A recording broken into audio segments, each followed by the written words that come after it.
Medgar Evers College family welcome you in celebration of Black History Month to Youth Empowerment, the year 2000. Are we ready? Are we ready? Yes. I can't hear you. Are we ready? Yes. All right. I'd also like to thank you for your patience in waiting for us to set up. We were a little late this morning, and you were very courteous and patient, and I'd like to thank you, and I'd like you to give yourself a round of applause to kind of warm up this gymnasium. My name is Darlene Frances Parker, and I'm on staff at the Center for Women's Development here at Medgar Evers College, and it's really wonderful for me to be here to see and to share this event with all of you, especially since all of you are under 30, and so am I.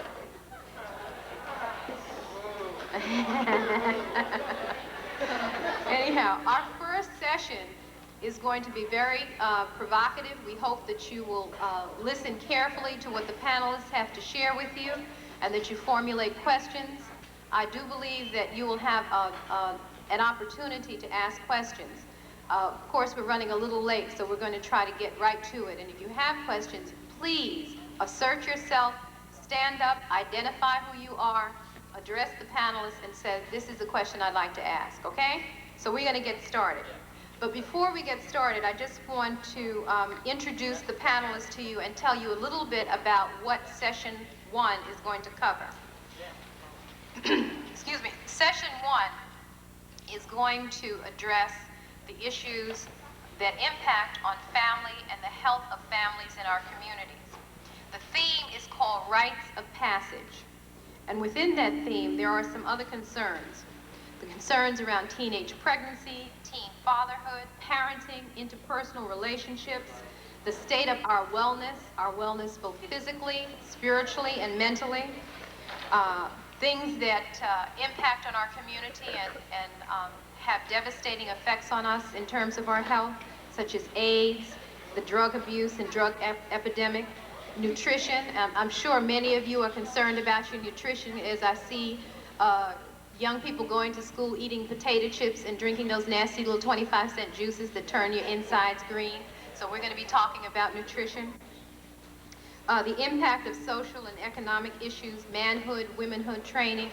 Those are the things that our panelists, a very distinguished group of community activists and leaders, are going to talk to you about this morning.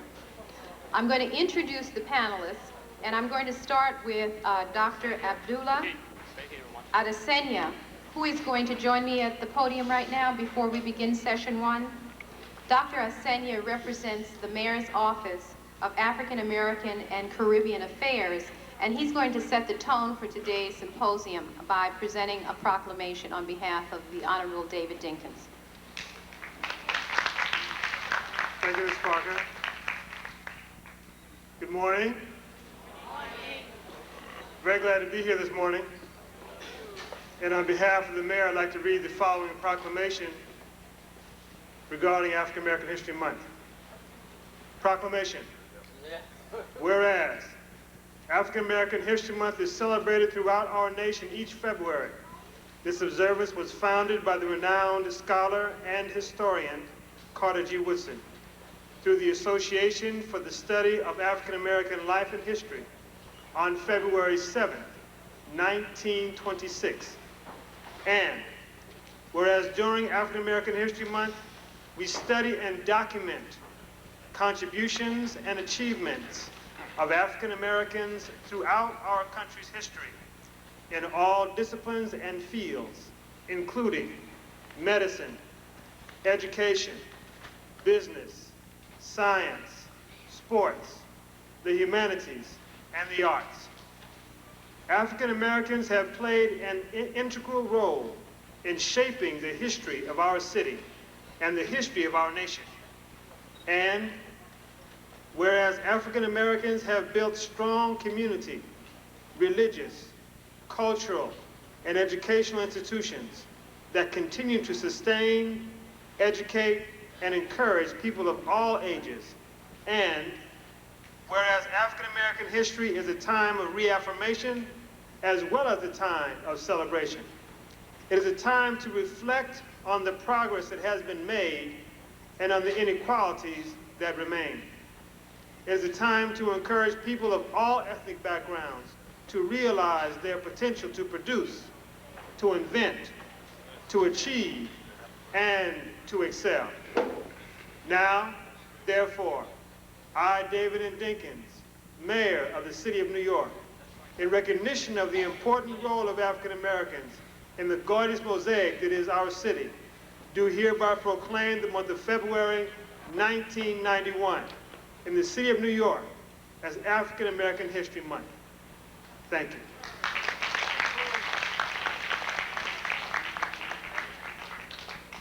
Thank you, Dr. Senya. I'm going to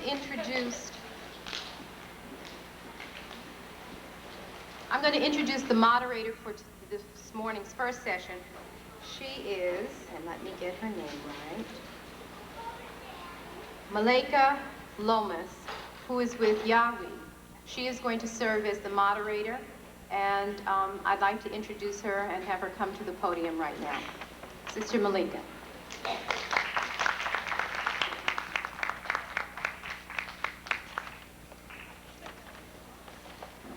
Good morning, and I'm really glad to see all of you here. Hotep, peace and good blessings to all of you. I'm glad to see that everybody is here, and I hope we're all going to pay attention and learn a lot from each other. Right now, we're going to discuss several topics here, and we're going to go into the rites of passage. Many of you are not familiar with the rites of passage, but I could just sum it up really quickly so you'll know what the sister is going to get into. It's like when you have a sweet 16 or a debutante, and which is really not effective for young African youth living here in America. So this sister is going to talk about rites of passage. Sister Rashida Abdul Karim.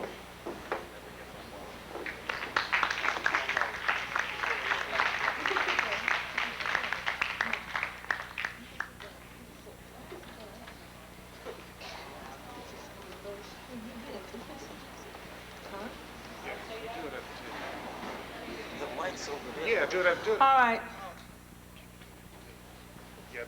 Oh, at the table. Okay. All right, I'm going to sit down. I've been asked to sit down, so I'll sit down and talk to you, okay?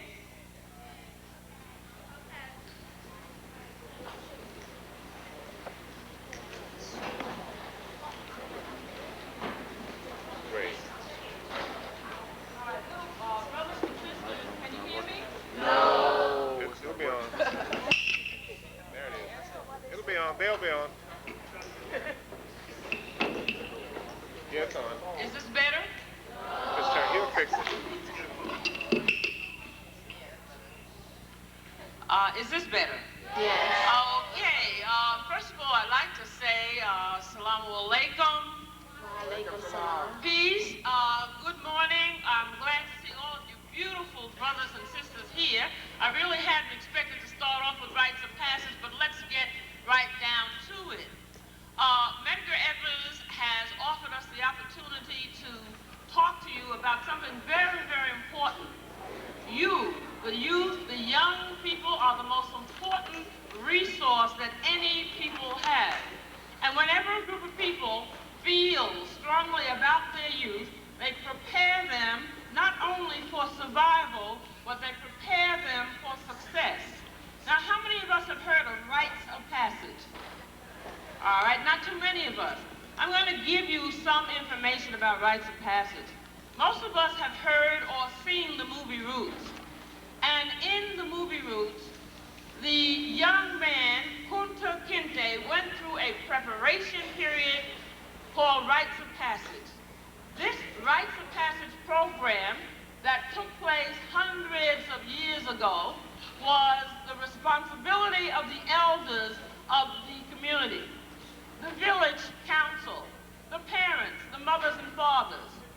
This Rites of Passage program was a program to train young boys to be men and young women to be women, and how to raise families and to move from the level of life struggle to success. I want to read an ayat from the Quran, and if you know, Kunta Kinte was a young Muslim youth in Gambia. Bismillahirrahmanirrahim. Our Lord make of us Muslims bowing to thy will, and of our progeny a people Muslim bowing to thy will, and show us our places for the celebration of due rights, and turn unto us in mercy, for thou art the oft-returning, most merciful. In other words, not only did the village elders recognize that there was a need to train our young brothers and sisters, but the very creator of the world told everybody, mankind, that we are responsible for certain rites of passage. Now, what is a rite of passage? A rite is a ceremony or a group of events that put brothers and sisters in places where they have training. Kunta Kinte had to go out into the jungle and hunt for a lion. He had to show his strength. He had to show his fortitude and his faith. And he had to come back along with other brothers and sisters showing that he had successfully completed the training and was a man. In the ancient African cultures, all of the men and women were ordered to take care of the young people. Right now we have high percentages of crime among our young people, and we recognize that if the elders of the village do not take care of their responsibility for rites of passage, then other forces take over. The rites of passage among our young people, because we, the adults, have failed to provide adequate rites of passage, are such things as drugs, teenage sex, drinking, negative things that young brothers think that they have to do in order to prove their manhood. We, however, are proposing that every community, every parents association, every church, every mosque begin to commit themselves to the task of establishing rites of passage for brothers and sisters. There was an ancient Marley griot who told the adults in these words, "We, the adults, are the memory of mankind. By the spoken word, we bring life to the exploits and deeds of kings for younger generations. We, the adults, are the repositories which harbor secrets many centuries old. We, the adults, must provide direction for future generations. Our youth must be directed by us."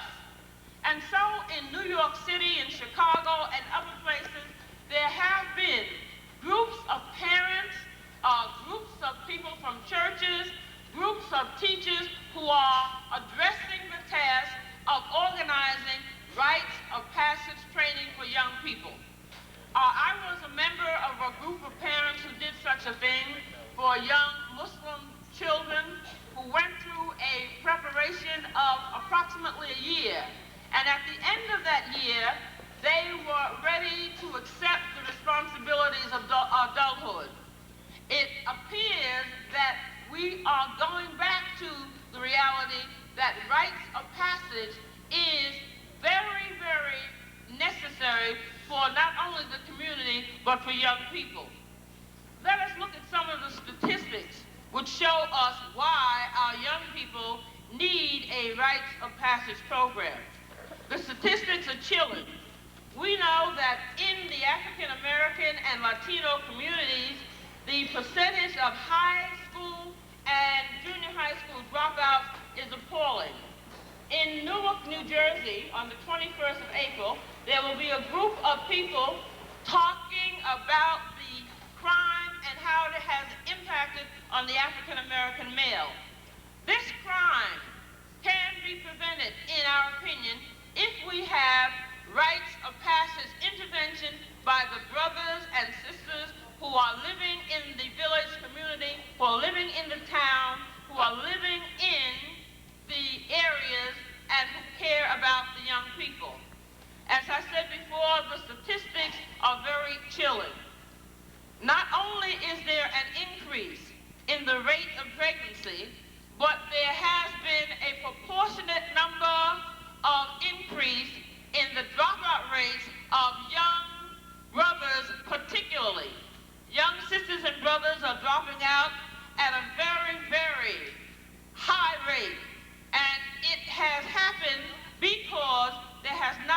any intervention that has been actively pursued by the members of the community.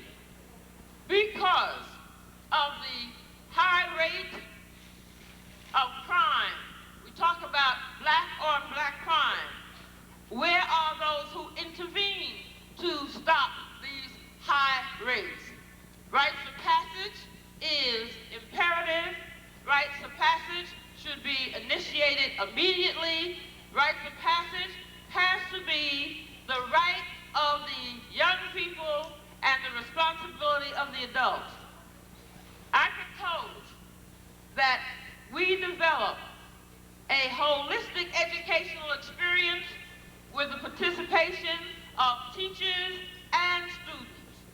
I propose that those members of the community who are really concerned with our youth come together and give and share information to develop rites of passage.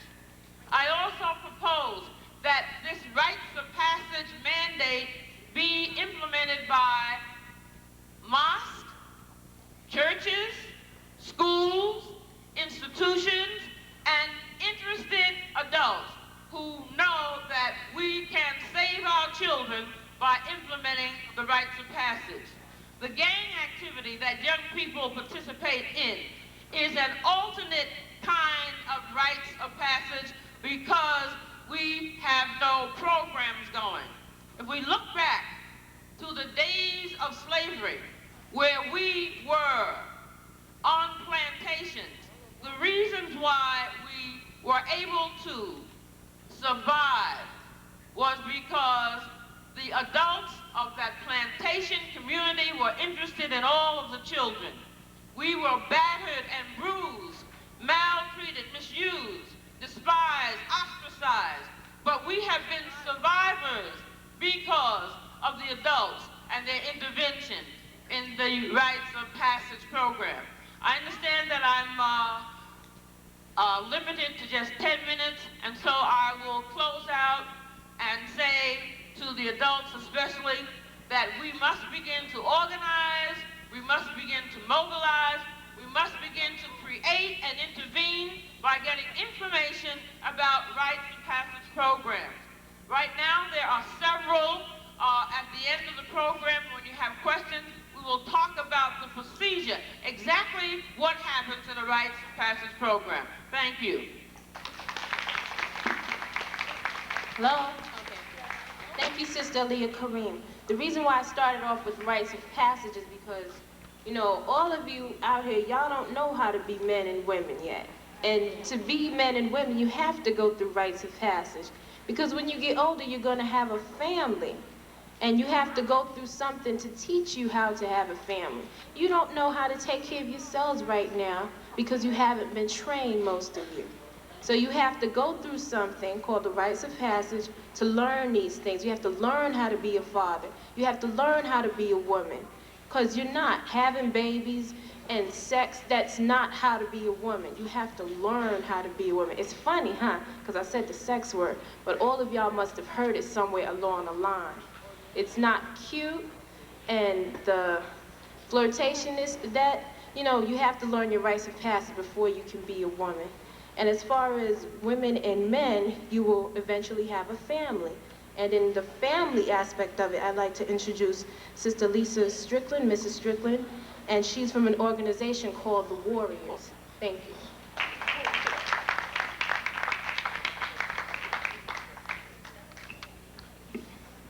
Thank you. My name is Lisa Strickland, and as she said, I'm from the Warriors Organization. I'm a youth member of the Warriors Organization, so I'm not much older than you guys out there. I just recently got married July 14th of last year, and within that marriage, I gained a stepson. So I'm going to talk a little bit about the importance of marriage, the importance of raising your family, and the importance of children having a two-parent family at home. Okay, to begin with, family is something very important, and I feel as a minority, and all minorities should feel that family is their most asset in their life. Without family, everything falls to pieces. I mean, if you notice, if something goes wrong with your mother's life, it affects you. If something goes wrong in your father's life, it affects you. If something goes wrong with your sister's life, it affects you. And if something goes wrong with your brother's life, it affects you. So a lot of us out here, instead of dealing with that problem, we run away from it. And people tell us that, you know, our problem is that we have no unity, and that is true. But to deal with the unity problem, we have to first deal with the family, because if we can't unite with our own family at home, how can we unite with strangers out in the street?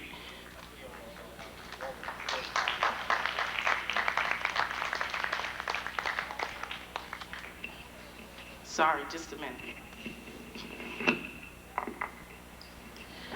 Okay, I'm a little nervous, so I don't have that much to say. But I'm sure all of you are aware that there is a problem with family. So many of you are afraid to go home and talk to your mother about your problems. In turn, you go talk to your friend who, in fact, don't know